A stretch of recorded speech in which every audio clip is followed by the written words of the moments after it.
It was a regular Saturday afternoon at the Oakwood Plaza Mall, a sprawling hub of commerce in Lexington, Kentucky.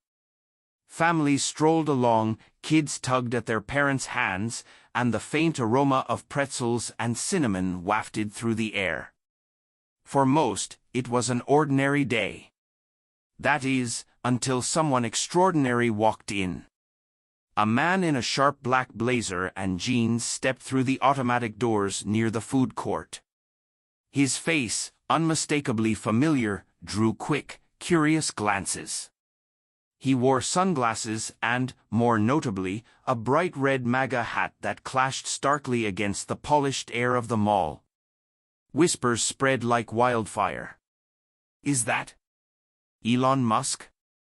A teenage boy standing by the fountain squinted, his phone already out to snap a picture. "It can't be," his friend muttered, though he, too, was already recording. "Why would he be here?" Within minutes, patrons began to cluster discreetly. Their conversations punctuated by gasps and speculative murmurs. The man appeared unfazed, strolling past stores like he had all the time in the world. He even stopped to inspect a display of drones at an electronics kiosk, his expression unreadable behind the reflective lenses.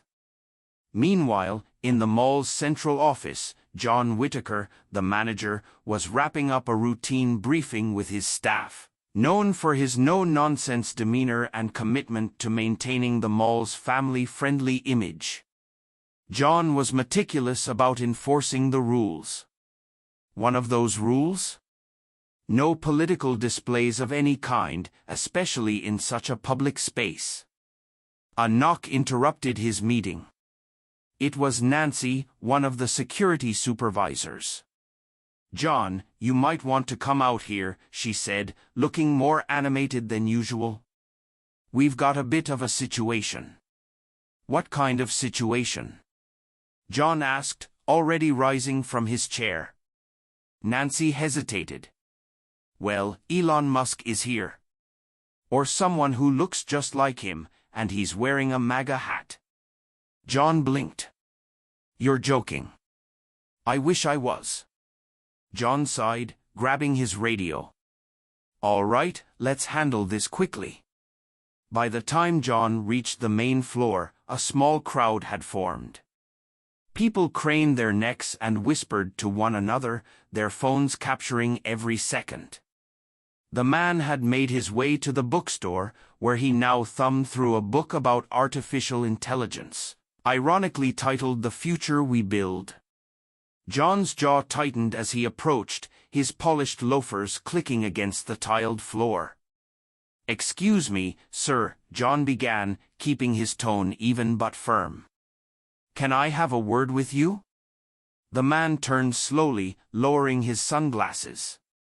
His face, if it wasn't Elon Musk's, was an uncanny likeness. The crowd hushed. "Yes," the man said, his voice calm but carrying a subtle authority. John glanced briefly at the hat. "I'm going to have to ask you to remove the hat or leave the premises. We have a strict policy about maintaining a neutral environment here." The man raised an eyebrow, as if mildly amused. "A neutral environment?" he echoed. "Yes, sir.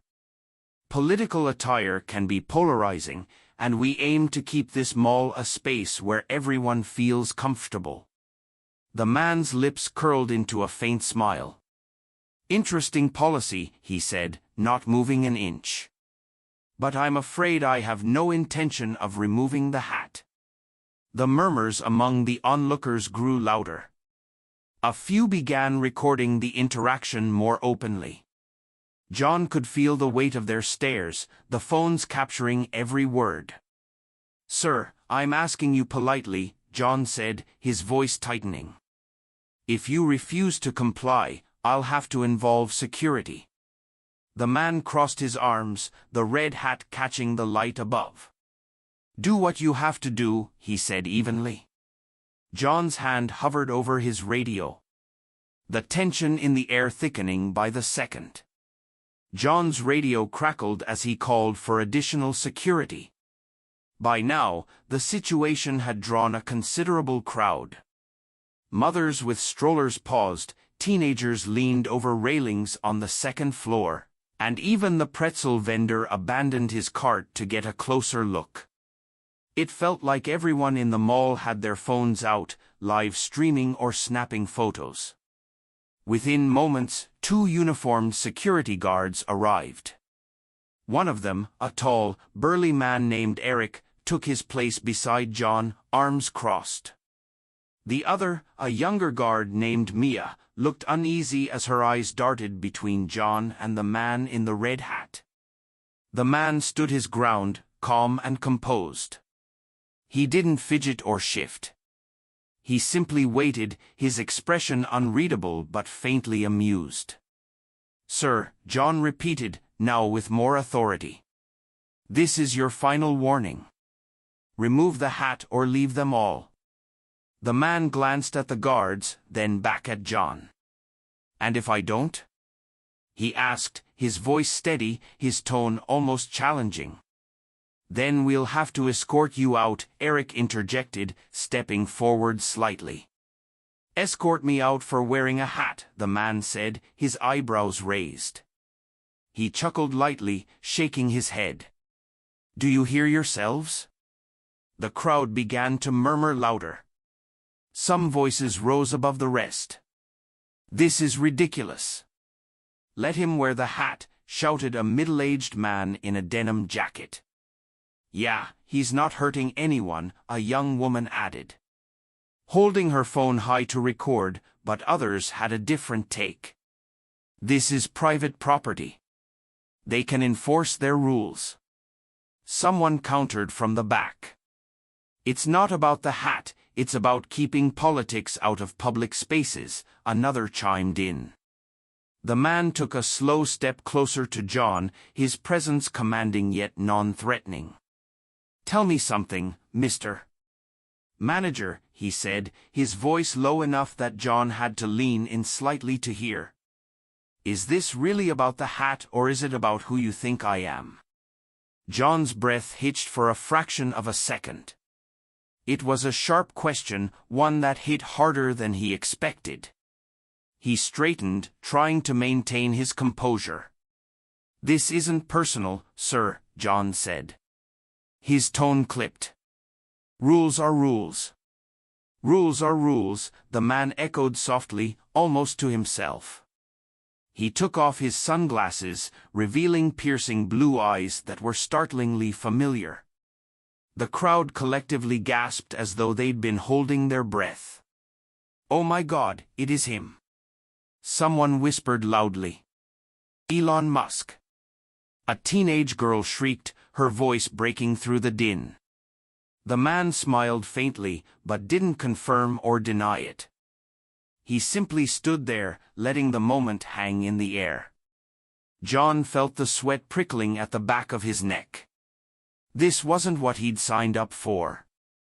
He wasn't just managing a mall anymore.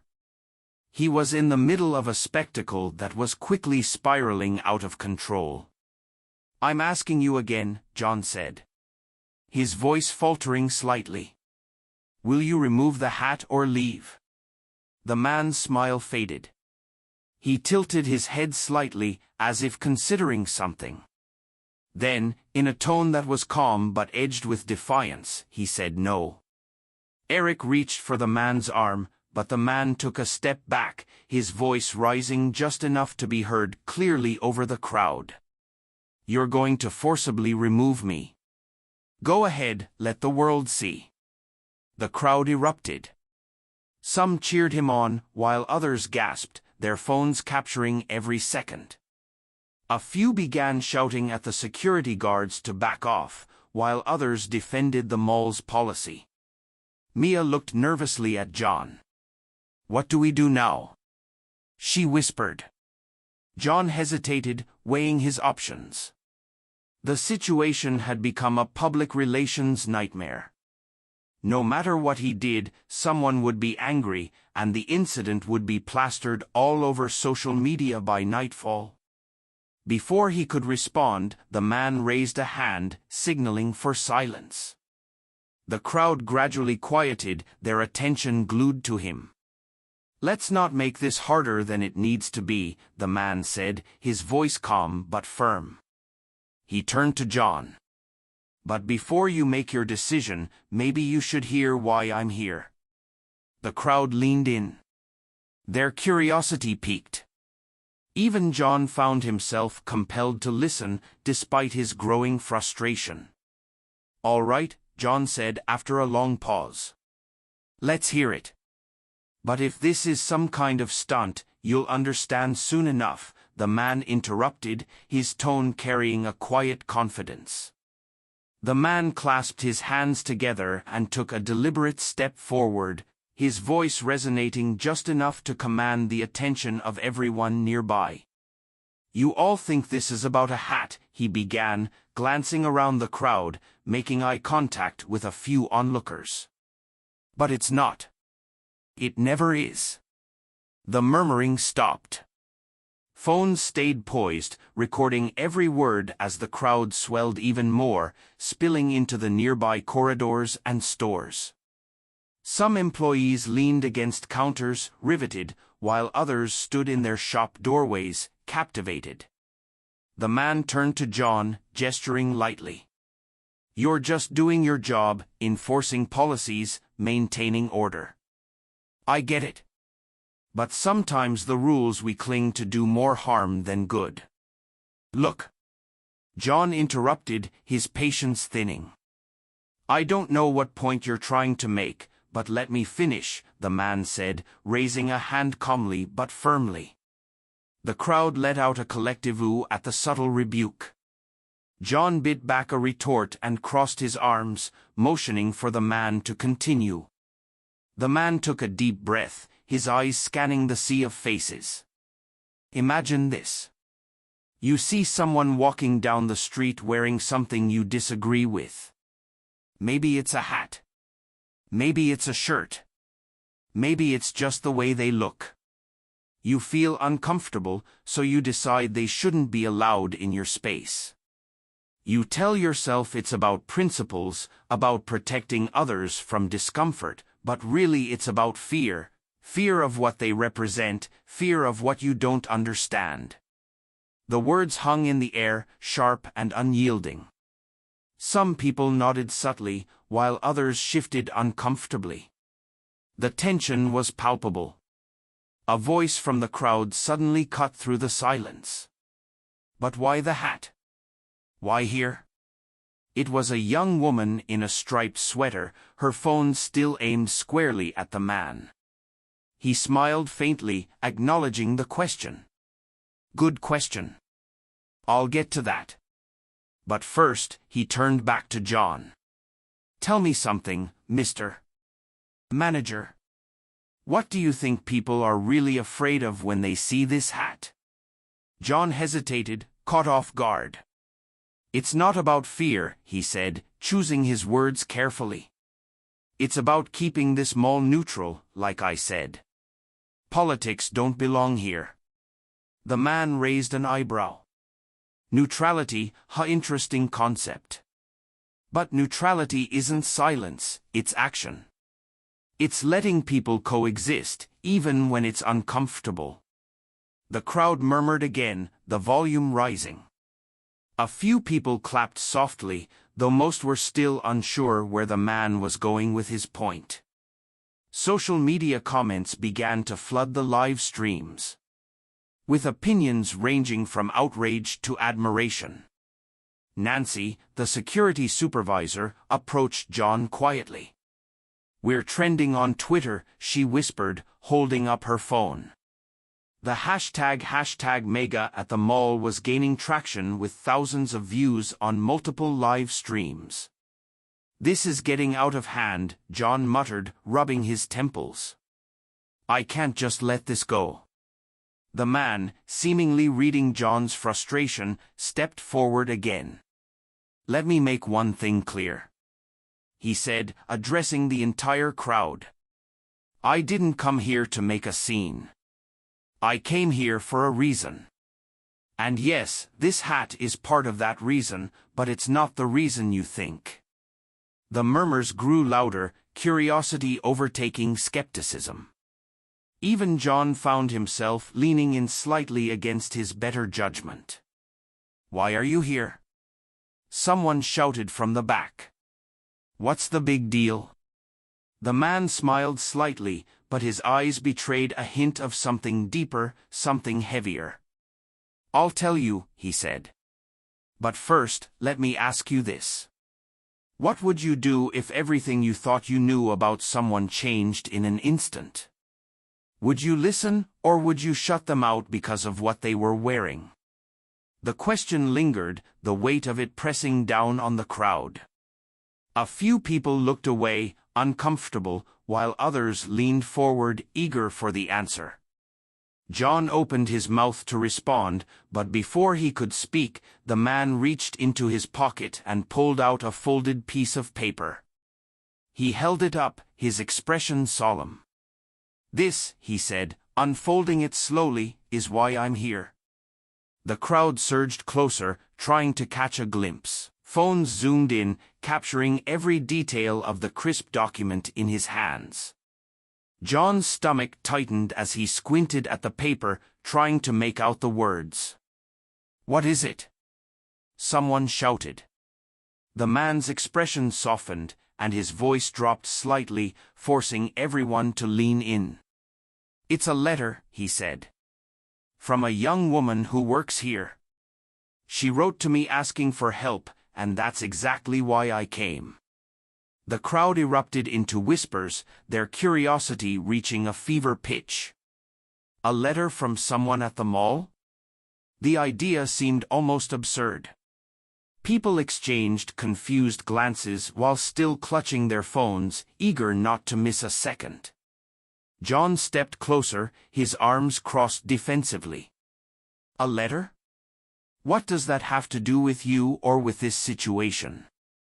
The man unfolded the paper completely, glancing at it briefly before raising his gaze to the onlookers. His tone softened, carrying a weight of sincerity. "This letter is from a young woman named Kaylee," he said. "She's 21, works at the food court, and dreams of going to college one day." A gasp rippled through the crowd. In the back, a girl in a green apron, holding a tray of napkins, froze. Her face turned pale as she recognized her name. "Oh, no," she whispered, her hands trembling. "She wrote to me," the man continued. "Because her mother's medical bills are crushing her family, she's been working 2 jobs just to help keep the lights on. And despite everything she's been through, she's still trying to save enough for community college." The crowd's energy shifted. The tension of confrontation gave way to something more profound, empathy. Even John felt the knot in his stomach loosen, replaced by a flicker of unease. "But what does this have to do with you?" John asked, his voice quieter now. "Why would she write to you?"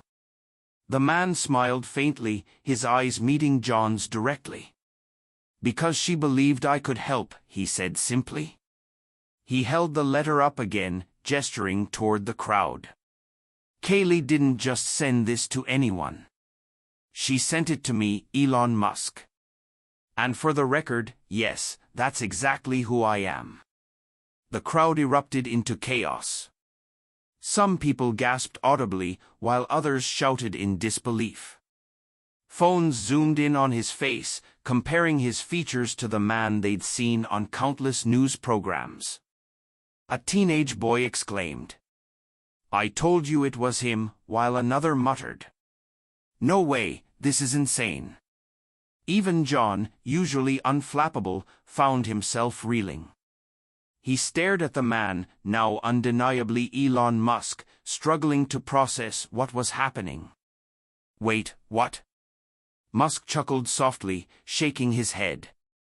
"You didn't believe me before, and I get it.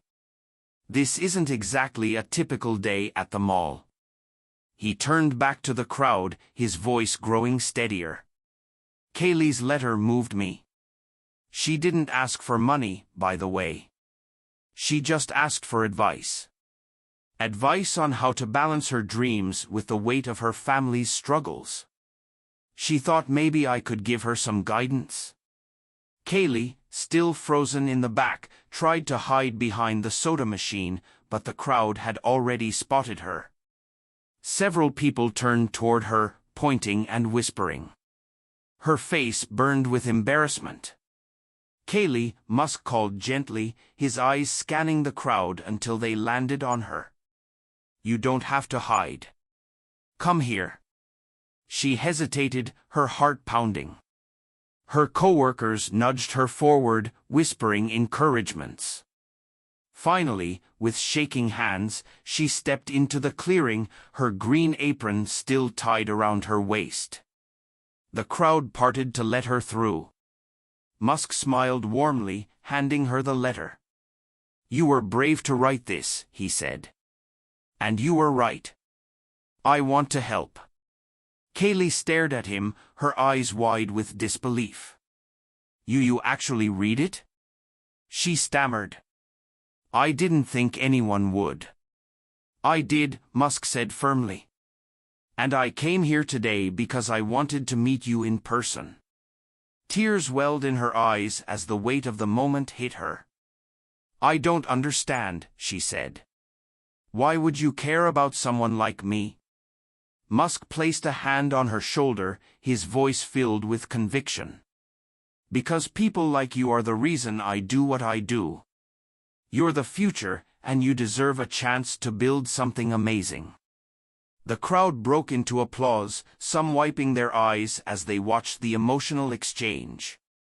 Even John found himself clapping hesitantly, caught up in the moment. Despite his earlier frustration, Kaylee wiped her tears, her voice trembling. But I don't know what to do next. I'm just trying to survive. Musk smiled, his gaze steady. Let's start with this. He reached into his jacket pocket and pulled out a small envelope.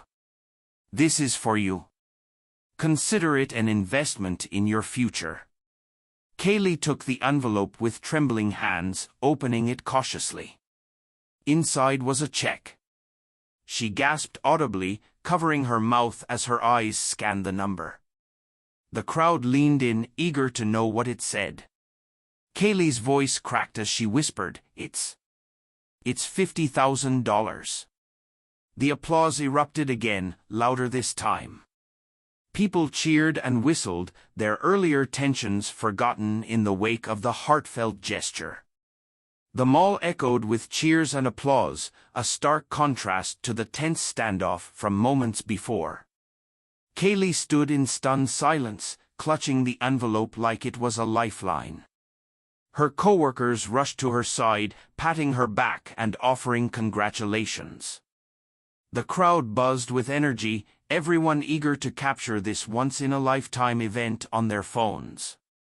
John stepped forward cautiously, his professionalism warring with the humanity of the moment. Mr. Musk, he began, his voice quieter now. I didn't know about this situation. If I had, Musk turned to him, his expression calm but firm. You didn't know because you didn't ask, he said, his tone cutting just enough to make John flinch. You saw a hat and made a judgment. I get it. Rules are rules. But sometimes rules need to bend for the right reasons. John nodded, shame washing over him as the weight of Musk's words settled in. You're right, he admitted. I was too focused on enforcing policy to see the bigger picture. I'm sorry. Musk's face softened, and he offered a small nod. Apology accepted. Just remember, people are more than what they wear or the opinions they hold. Sometimes it's worth taking a moment to understand the person behind the appearance. The crowd murmured in agreement, a few people nodding thoughtfully. Musk turned back to Kaylee, his smile returning. This is just the beginning, he said. Use this opportunity to chase your dreams, and when you're in a position to help someone else, pay it forward. Kaylee wiped her tears, her voice trembling as she responded.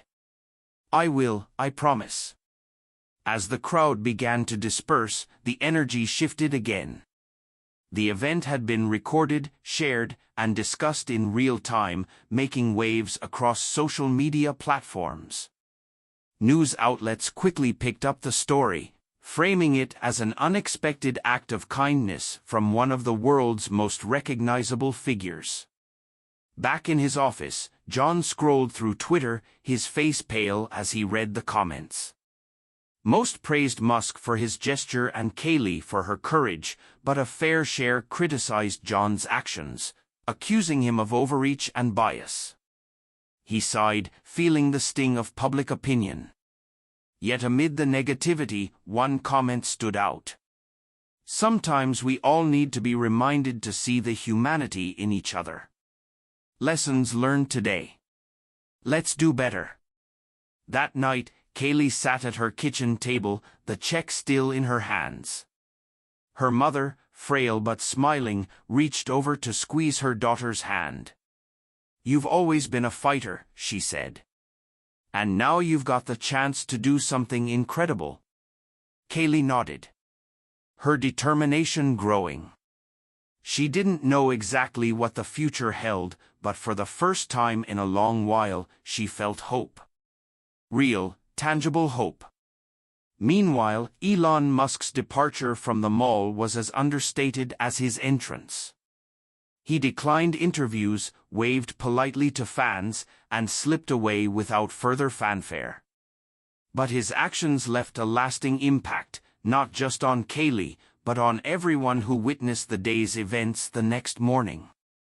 Oakwood Plaza's management issued a statement apologizing for the incident and promising to review their policies to ensure a more inclusive environment. John himself drafted the statement, vowing to approach his role with more compassion and understanding moving forward. The story became a viral sensation, sparking conversations across the country about judgment, compassion, and the power of small acts of kindness. Kaylee's story inspired others to share their struggles, leading to a wave of support and community-driven initiatives. In the end, what began as a confrontation over a hat transformed into something far greater, a reminder of the humanity that connects us all, even in the most unexpected places.